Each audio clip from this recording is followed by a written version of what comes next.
Trochę o tak zwanym luzowaniu obostrzeń. Mamy szansę na lunch w ogródku. Trochę o tym, dlaczego politycy są źli. Trochę o tym, dlaczego minister Czarnek jest genialny. Trochę o legalizacji marihuany. Trochę o tym, jak rzecznik kieleckiego ratusza zaorał ekipę TVP. O tym m.in. będziemy dziś mówić. To jest wyjazdowe wydanie programu w telegraficznym skrócie. Przepraszam za brak książek w tle. Bez mrożka czuję się trochę nieswojo, ale mamy sporo wydarzeń a la mrożek i to jest pocieszające.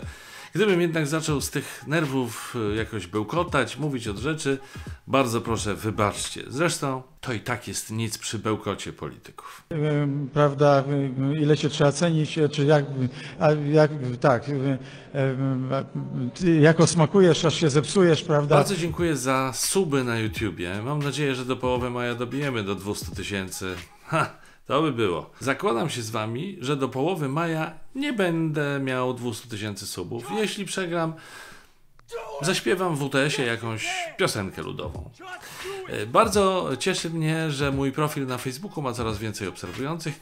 Jeśli do połowy maja dobijemy do 300 000, a zresztą bez przesady z tymi zakładami. Pozdrawiam patronów, jesteście genialni. Weź już Orłoś, wyluzuj i zacznij program, ok? Czwartek, 28 kwietnia, Maciej Orłoś, zapraszam. Zaczynamy od ważnych, ale nieciekawych wydarzeń, więc krótko. Nareszcie rząd ogłasza schyłek trzeciej fali. W maju pomału życie będzie wracać do normy. Otwierać się będą szkoły, centra handlowe, obiekty sportowe, a nawet gastronomia. Oczywiście, o ile jeszcze jakaś istnieje. Mateusz Morawiecki z tej okazji przemówił podczas konferencji prasowej. Ja cieszę się, że coraz mniej obawiamy się tego wirusa, tej epidemii i to jest dobre podejście, szanowni państwo, bo on jest w odwrocie. Już teraz nie trzeba się jego bać. A nie, przepraszam, to było na konferencji w ubiegłym roku, przed wyborami prezydenckimi. Teraz wyborów nie ma, może oprócz samorządowych w Rzeszowie, więc luzowanie obostrzeń można traktować mniej podejrzliwie. Niemniej, trzymajcie się na baczności, maseczek jeszcze nie zdejmujcie, nie obściskujcie się z nieznajomymi itd. Może dzięki szczepieniom czwarta fala nie przyjdzie, ale przezorny zawsze ubezpieczony. Kolejna sprawa. Parlamentarna Lewica dogadała się wstępnie z PiS-em w sprawie przyjęcia założeń Unijnego Funduszu Odbudowy. Rzecz jasna, wywiązała się z tego awantura, która rozpaliła do czerwoności społeczeństwo.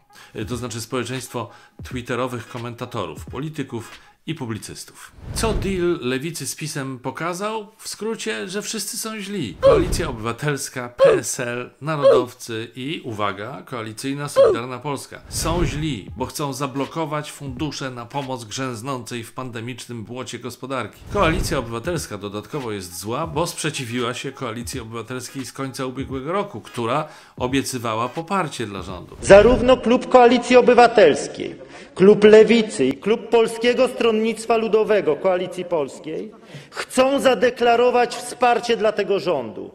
Wsparcie dla rządu w sytuacji, w której mówimy o miliardach złotych dla Polski. Lewica jest zła, bo zdradziła opozycję, sprzedała obronę praworządności za kasę. Przecież dzięki miliardom z Unii PiS znowu może kupić wyborców. A PiS jest zły, bo po pierwsze wiadomo, że jest zły sam w sobie, a po drugie, bo oczywiście pieniądze z Funduszu Odbudowy roztrwoni na dofinansowanie swoich samorządów, swoich biznesmenów, swoich instytucji itd. Jak to ogarnąć rozumem? No cóż, na trzeźwo się nie da. Co by tu wypić tak swoją drogą?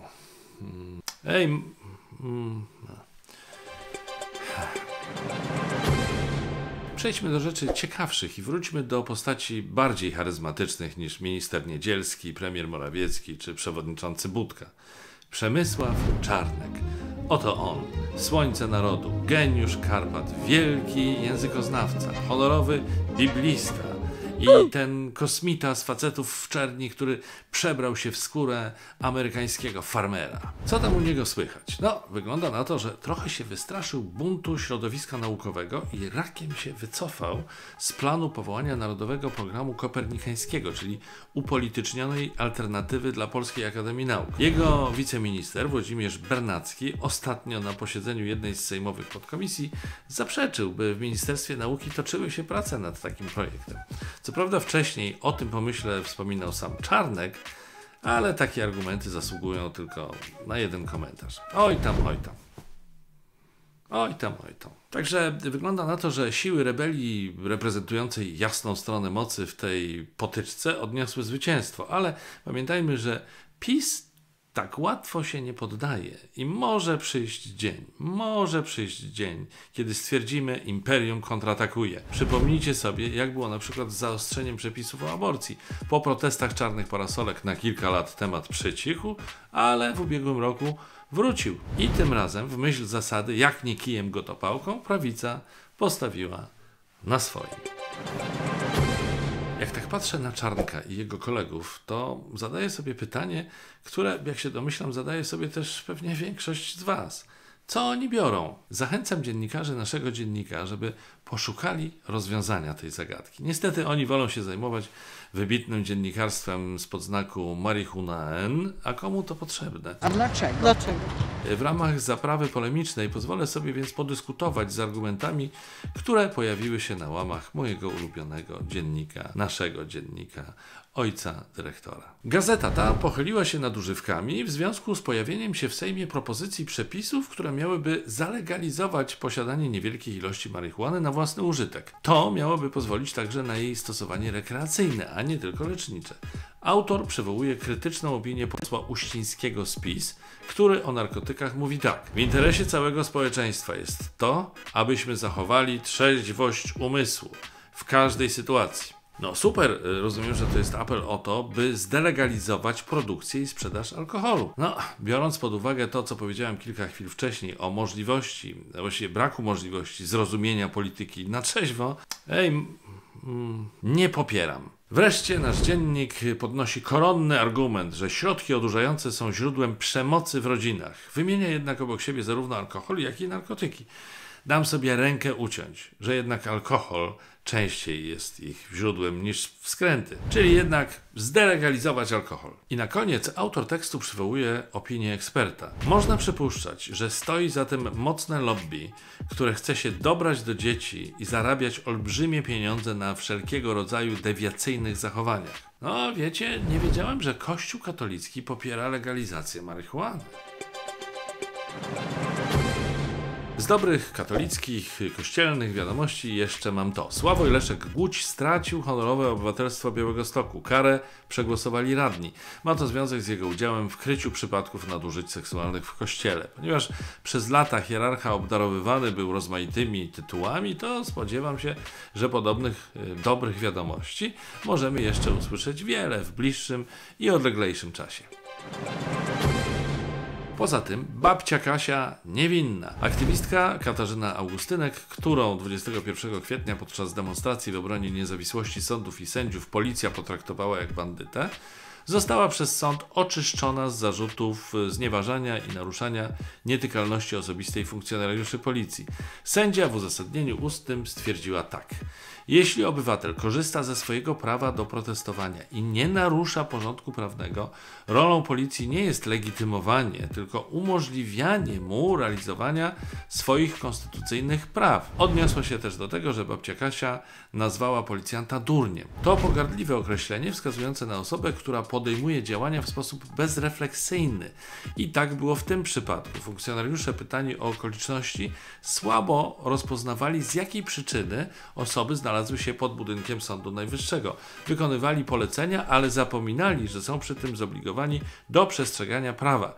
To jest, przyznam, takie zaoranie policji, że już sobie oszczędzę komentarza, bo nic lepszego nie wymyślę. Oddam natomiast głos Antkowi, a on przedstawi kolejnych dobrze rokujących artystów, którzy przysłali nam swoje muzyczne propozycje. Proszę bardzo. Witam! Dziś w dziale muzycznym bracia. Nie Golec, nie Cugowscy, nie Kurscy, a bracia, których nazwiska akurat nie znam, ale znam za to ich miejsce pobytu. Otóż pracują i mieszkają w Londynie. To tam na Wyspach Brytyjskich, jakby ktoś nie wiedział. Bracia żyją muzyką, marzą o tym, by być popularnymi DJ-ami, chcieliby osiągnąć wiele w tym, co robią. No, zupełnie tak jak bracia Kurscy i Golcowie. Nie wiem jak z Cugowskimi, bo o nich to już dawno akurat nie słyszałem. Cóż, przed Państwem zespół Blue Eyes w utworze First Time We Spoke. What about I'm gonna show you my soul?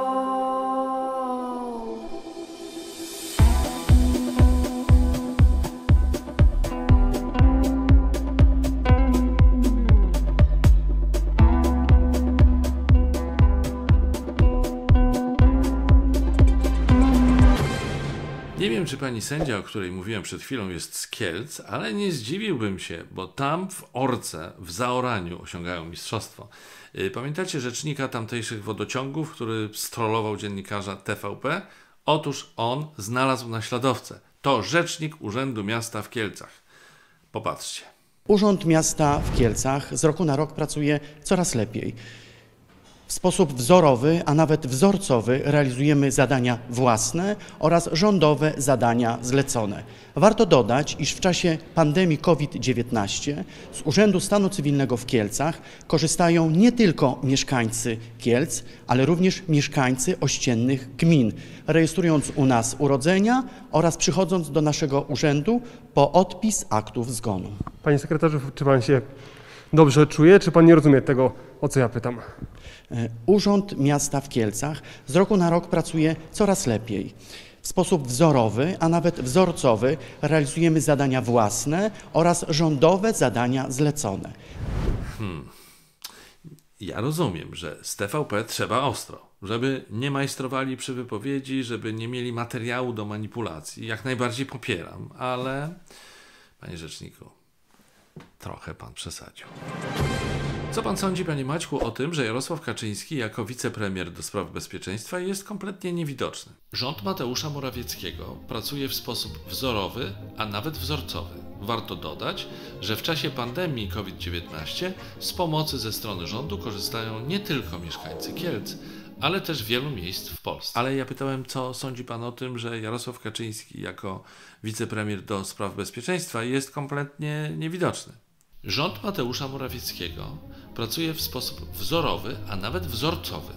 Warto dodać, że w czasie pandemii COVID-19 z pomocy ze strony rządu korzystają nie tylko mieszkańcy Kielc, ale też wielu miejsc w Polsce. Panie Maćku, czy pan się dobrze czuje? Tak, dobrze się czuje. Rząd Mateusza Morawieckiego pracuje w sposób wzorowy, a nawet wzorcowy. Warto dodać, że w czasie pandemii COVID-19 z pomocy ze strony rządu korzystają nie tylko mieszkańcy Kielc, ale też wielu miejsc w Polsce. Proszę odpowiedzieć na moje pytanie. Rząd Mateusza Morawieckiego